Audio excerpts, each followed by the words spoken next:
Hello everyone, drberkkkaratas will be talking about masturbation. Right now I'm working on the videos for a week. I'm making preparations.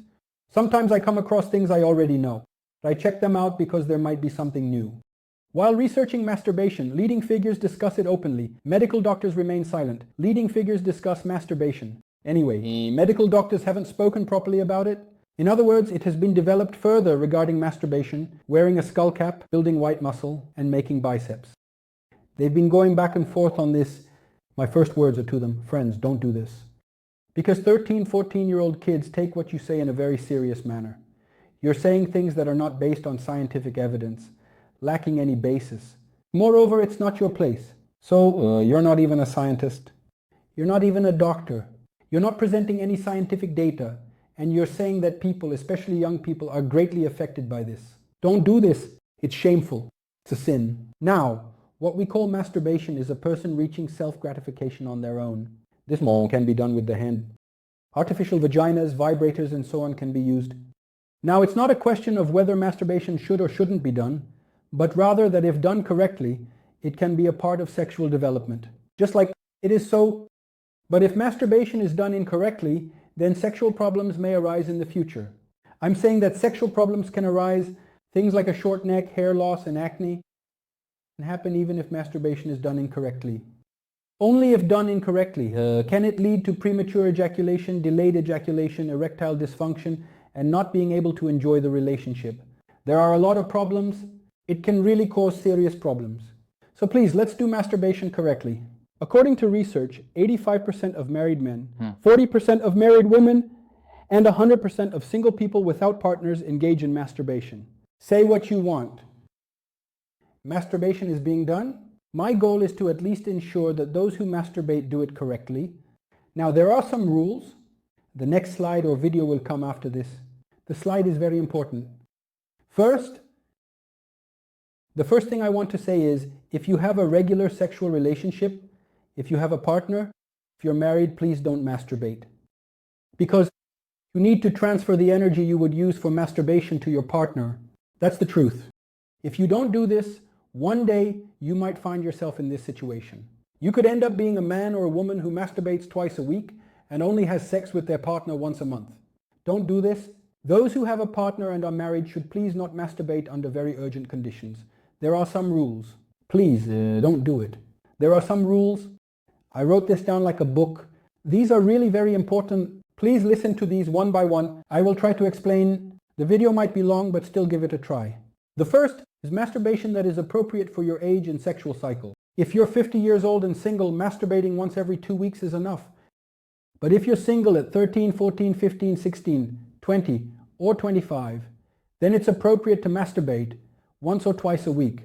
I'm getting questions. Don't masturbate every day at 13 years old. No way. There's no such thing as masturbating every day.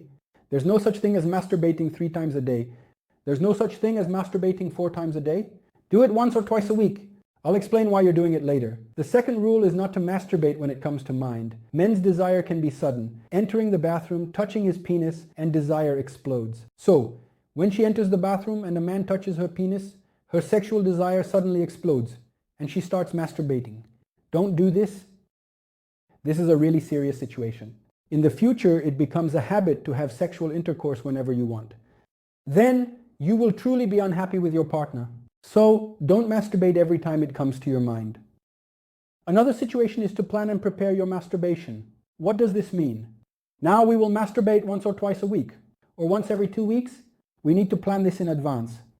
Basically, masturbation is healthier to the extent that it imitates sexual intercourse.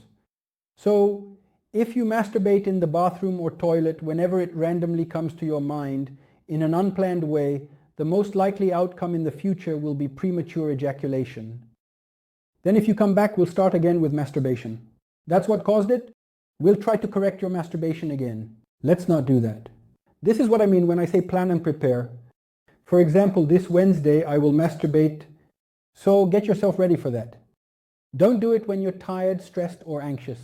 This is very important, because when you encounter a stressful moment or a sad event, especially young friends, don't resort to masturbation. Masturbation gives pleasure, but you are harming yourself. Don't do that. If you're very tired, Even if you have the desire for sex, if you planned and prepared for that day, don't do it. So let's pay attention to this. Before masturbation, you definitely shouldn't feel the urge to urinate. Don't masturbate when you have to urinate. After masturbating, don't try to urinate right away, because sperm and urine come from the same place, but they are different mechanisms. So, when sperm comes, the urinary tract closes, and when urine comes, the sperm pathways close. Therefore, if you try to urinate, especially after masturbation, you will have a hard time. You will harm yourself. So, if you try to urinate, especially after masturbation, you'll have a hard time. You will harm yourself. Don't do it. If you have to urinate beforehand, make sure to do that. You shouldn't feel the urge to urinate. When you start masturbating, don't focus on getting hard. Make sure to masturbate while fantasizing, because I especially recommend this. By watching porn films, or don't masturbate by focusing on something or watching something.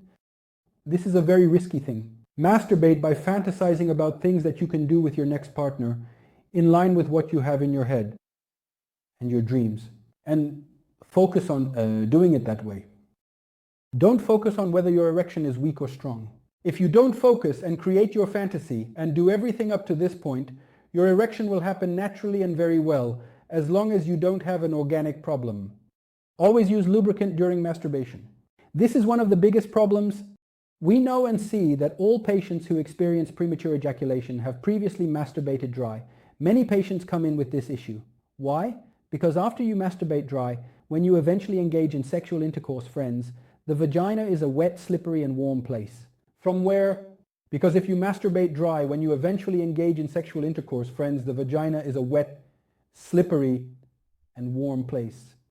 When the penis encounters something like that for the first time, it becomes very sensitive and you will ejaculate immediately. So definitely use lubricant. What should we use? There are the best baby oils. You can use baby oils as a lubricant, and you need to use a generous amount. You can't use shampoo or soap in the shower. They also have lubricants available. Masturbate at a steady and efficient rhythm. So let's not masturbate too quickly. Let's not do it too slowly either. The rhythm of this is as follows. The normal rhythm of intercourse is generally as follows. We're going in and out. We're going in and out. In and out. Masturbation should be a step above that. In and out. In and out. This is important for us, and do it at a steady rhythm. So don't slow down too much and don't speed up too much, because we recommend this in intercourse as well. Another thing is, when you feel the urge to ejaculate, don't ejaculate right away. Look, I said not to do this in the shower, because when you're sneaking around in the shower, as soon as you feel the urge to ejaculate, you end up doing it immediately. Don't do that. When you feel the urge to ejaculate, please stop. How do you stop? Generally continue by either playing with your penis or by lightly touching it. So reduce that rhythm, slow it down a lot, or completely place your hand at the base of your penis like this and squeeze. Now I would like to show you an artificial penis from here. I'll do it over that, but YouTube immediately marks it as 18+ for an artificial penis. I'm saying this especially because I want young people to watch it, so you can think of the pen as a penis. Please place your hand like this and calm. Physical excitement here. So breathe in and out, relax your muscles. There is no saying like holding back or squeezing yourself. On the contrary, you need to relax yourself. You need to breathe in and out. So you need to be relaxed. You need to lower your excitement. Your excitement has decreased and the urge to ejaculate has passed. Start again. Then stop again. Repeat this 4 times. Stop 4 times and then ejaculate. If it goes over a total of 20 minutes, you don't need to wait 4 times. It would be fine if you wait 2 times as well. But it should last at least 20 minutes. Masturbation. After ejaculating, of course, we forgot to mention that you should stay in bed for 2-3 minutes. You need to do masturbation comfortably, either lying down or sitting. After ejaculating, stay in bed for 2-3 minutes. Look, the male sexual cycle is coming. At the moment of ejaculation, he wants to distance himself from the environment. Therefore, women are very unhappy about this situation. If you always do masturbation this way, in a relationship, you'll try to get away as soon as possible, like when your partner is trying to kiss you or say thank you. Don't do this. After ejaculating, stay in bed for 2-3 minutes, stay calm, and then if you're going to get up and do your normal activities, go ahead. That's all I have to say about masturbation. Please make sure to apply what I've said properly. Please do not pay attention to what non-doctors say. on YouTube or elsewhere? Thank you.